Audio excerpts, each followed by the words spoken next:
Hello, friends. Hello. We're 3 minutes late, but that's okay. Welcome to Thought Shifting Thursdays. We are talking today. Do you need to go close the door for the dog? I'll be back. Okay. Talking today about the fear and anxiety hack. So, Karina had this idea this morning because she's doing an event tonight, and she's kind of nervous about it. And hey, Naomi, welcome. We've just been talking about the Primal Fire, Naomi, the retreat last night and today, and so it's getting really exciting. But anyway, we're talking about fear and anxiety hack. Karina had some nightmares about this sound bath she's doing tonight. She'll tell you about that. We were talking about with my client this morning, so it's kind of what's up for people is how to deal with, how to heal, how to embrace and heal fear. So that's what we're talking about. And so you had this fear come up, and what did you do with it? Well, I'm very proud of myself because I've been going back to my life, and the most scary things that I've done are like, jumping out of an airplane. And when my friend Betsy invited me to do this skydiving. Hey, your lawnmower's on too. Hey, your lawn. I thought it was, one of those kite things, and I didn't think that it was anything like jumping out of a plane. But when I finally got there, I got in the plane. I had a fear come up, and I said, I got to go through it. I got to jump this plane, and I did. Yeah. And I don't know if I would do it again, but I sure did it. And, doing my circles, right? Doing ceremony, feeling insecure about what can I offer to people? Why would they come over here and do these things with me? Mm-hmm. Those are kind of fears and anxiety that happens to me. Because I want to be helpful and perfect, and there's no perfection anywhere. And so I'm going to get a note that I wrote down. So the only path forward is to go through it, right? You got to get past your fear to do this thing that might change your life completely. And so speaking and doing these videos for me was very scary and very, I had my doubts whether I could contribute anything here. And first time I was, very worried what people are going to say, how are they going to react, are they going to like these videos, and all that just went out. And I started little by little, not contributing very much, and now Patrick says, you're the one that talks most of the time. I've hardly said a word. And Yolande says, my tribe and confronting the unknown is a fear, yeah? I want to read something that my client said today, and it's just so interesting how synchronistic it is. The very first thing he said was he was confronting his fear, and he was talking about how just everything has shifted for him, and now he's like embracing everything. And so I said, we're going to be talking about this for our video today. So tell me, what transpired? What's the how of that? He said, I looked inside at all the places that I was afraid to look at. And what I found when I went deep inside it is it's just me.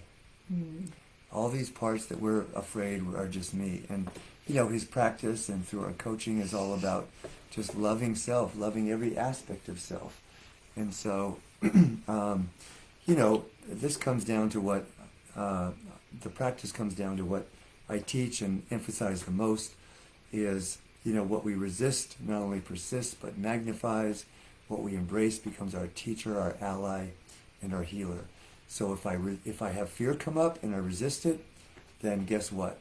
I get more fearful. If I embrace it, or even more powerfully than that, bring love to the fear, then guess what? It starts to feel better, right? Mm-hmm. It's when we resist it that it gets wild. Well, the sound bath, you started with the sound bath. Yeah. I've been involved with sound baths for some years now. Mm-hmm. Here in our home doing ceremonies, and with our friend Sadako, who was one of the people that I think started the movement of sound baths. And I participated in a couple where we had, 150 people, and there were 4 of us providing the music. And so, but I've never actually done anything like on my own. Mm-hmm. And so this is the first time that I'm going to be there by myself. And I want to do a really good job, as always, with anything that I do in life.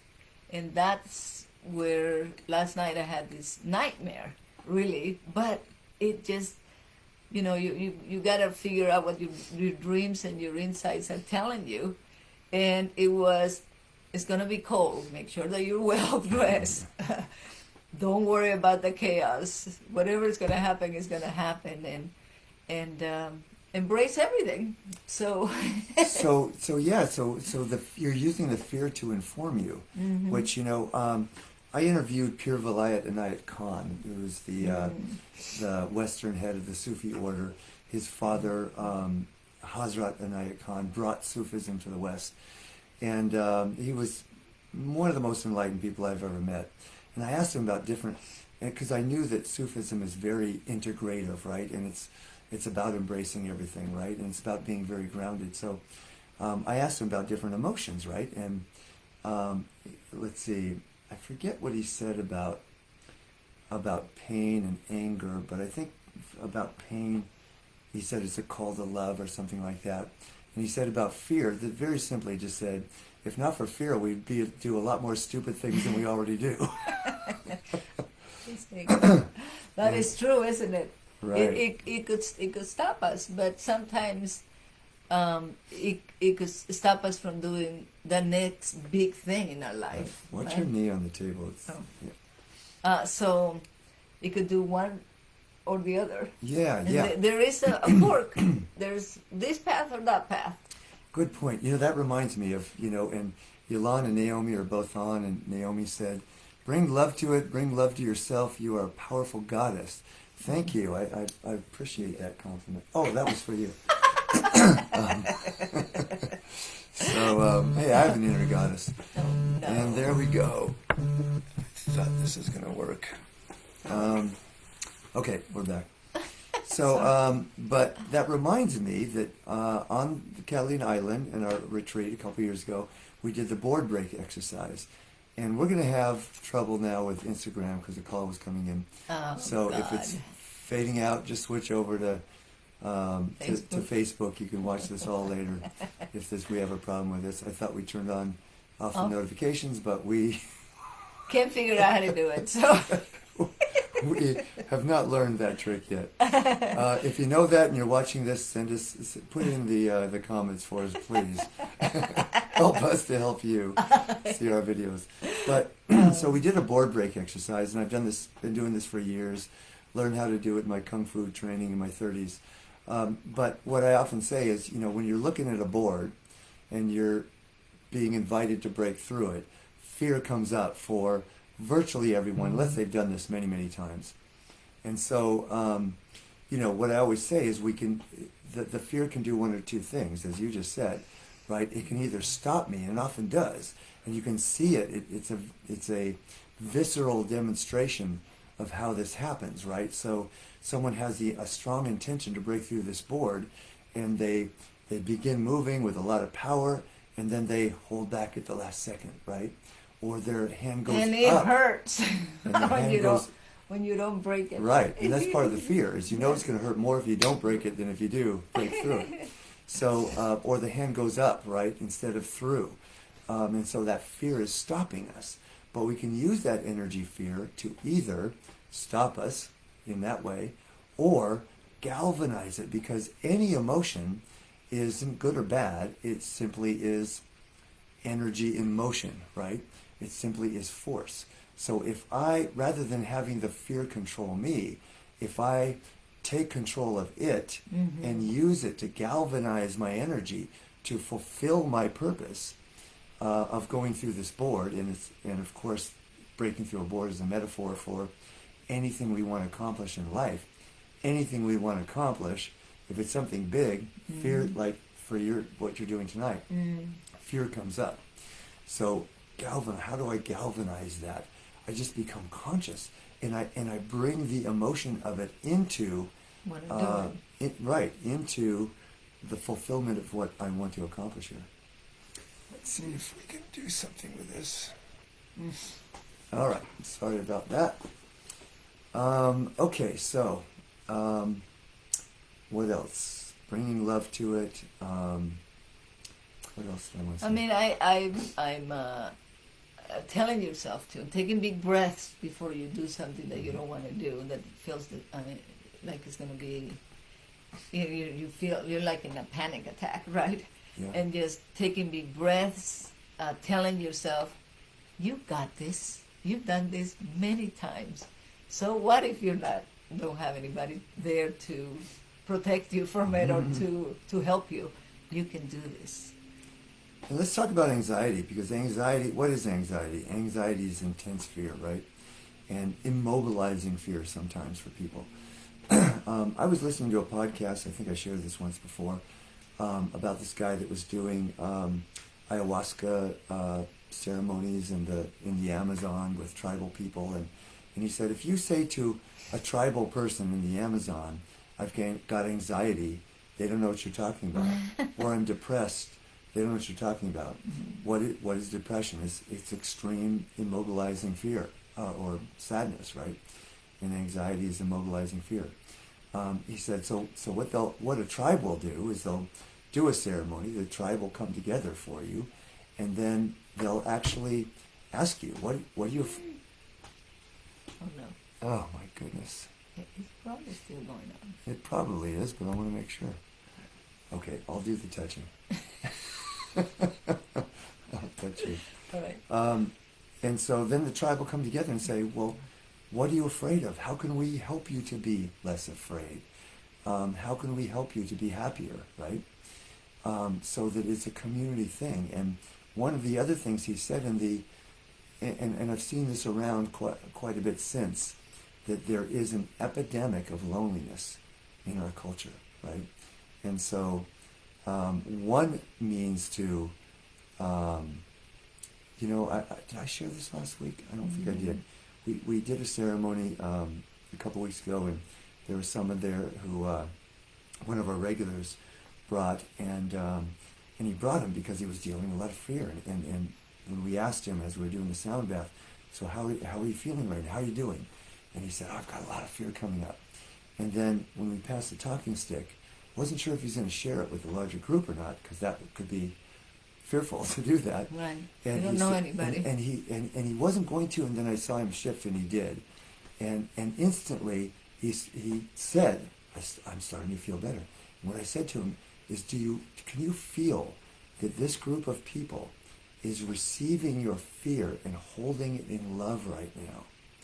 And he got it. It was just a transformational moment for him. Mm-hmm. And I was speaking for the group because I knew that we were all doing that. And that's what happens in a circle of loving, supportive people, which is what we do on the retreat, which is, two of our regulars are here on this Instagram with us, is everyone, when people speak out, what's challenging them, whether it be fear or anger or anxiety or whatever, then it's held within the group, and the group just naturally absorbs it, and people get healed as a result of that. So if you don't have a supportive group of people, a community that you're involved with, that is a way to heal fear, and even more importantly, anxiety, depression, is when you talk about it with other people. Find your tribe. Find your tribe. Yes. We're involved with Centers for Spiritual Living. I'm a minister in that denomination, and they've got them all over. So you can just go to csl.org, and you'll find groups of forward-thinking, liberal thinking. One of the things that CSL, and almost every service that I've attended in different cities, because I go around speaking. Actually, by the way, I'll be at San Jose Center for Spiritual Living. We'll both be there this Sunday, 10:30 service, 10 a.m. meditation, and workshop. I forget what time, but you can find it on the website. Just Google CSL San Jose. and doing our favorite workshop, The Joy Factor, A Life of Infinite Freedom. So I know the service is going to be streamed. I don't know if the workshop will. I'm going to find that out today. Be sending out an email and we'll post it as well. But so one of the things that they say, at the beginning of the services is we welcome everybody, all races, all religions, all, you don't have to, you're not cheating on your religious denomination by coming to a CSL, because we embrace them all genders, all gender identifications. So, and all ways, right? All paths, right? This one isn't better than that one. We embrace them all. But if you, whatever church you go to, that's a tribe. I'm sure the churches that we've attended around our house, they have meditations, they have circles of people to knit, to sing, the choir, anything that you might be interested, there might be something for you. That's your group, your starting point. To go deeper into what's offered, right? Because the Sunday service is great, and you get your weekly fix, uplifting fix, but, unless it's one of those religions that's fire and brimstone, and then might not be an uplifting fix, but people are getting something out of that, otherwise they wouldn't go. But to go into the classes, to go into this, to the ceremonies and experiences. Michael Beckwith says the only purpose for a Sunday service is to get people into classes, because that's where the deeper work happens, right? That's where you get to share personal stuff. Because the Sunday services, you're being talked to. Some of them are getting more interactive these days, but for the most part, but getting into a class that is about, or doing shadow work, what we're talking about today is about doing shadow work. The other thing that I'm thinking about for finding a tribe, it's meetup. It's a great place to find if you like hiking, if you anything in any area of your life that you're interested in, there is a group for that probably near you.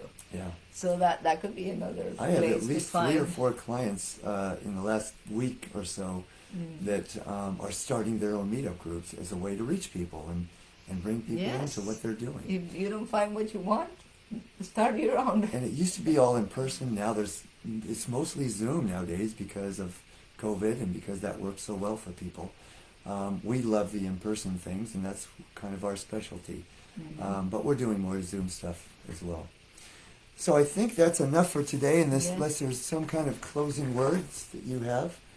I'm moving forward with whatever comes my way. If it feels good, and I think it ultimately is going to make me feel happy, because I'm serving in some way and making the world a better place, like CSL says. And I was just telling a client the other day, a brand new client, who was nervous about bringing her talents to the world, is, it's not about, my service is not about me, the personality, right, and my fears and insecurities, and I have them too, right? Yeah. But when I am in service, it's about me, the soul, right? I used to say, when I hit the stage, I just surrender and Spirit speaking through me. But more accurately, this is the way to say it, is I, Spirit, am speaking through this body, this personality, Patrick. And so don't be afraid, and go and do whatever it is that you're fearing. And the final tip is, anything that you don't like or resist within yourself, imagine it is a small child. And how would you want to respond to a fearful child? If you say, I want to get over this, what's going to happen? It's going to become more fearful and louder. What we resist persists. If you bring love to it, I'll keep you safe. It's okay. Now you are stepping into your higher self. You're stepping into the adult, which is the only way you can heal the parts of ourselves that have not been healed. That inner child, which is the theme of your next women's circle, right? Yes. So many synchronicities happening. All right, our friends, we will talk to you next week. So if you got something out of this, give us a like, make a comment, and Jalan, what does Naomi say? Have fun.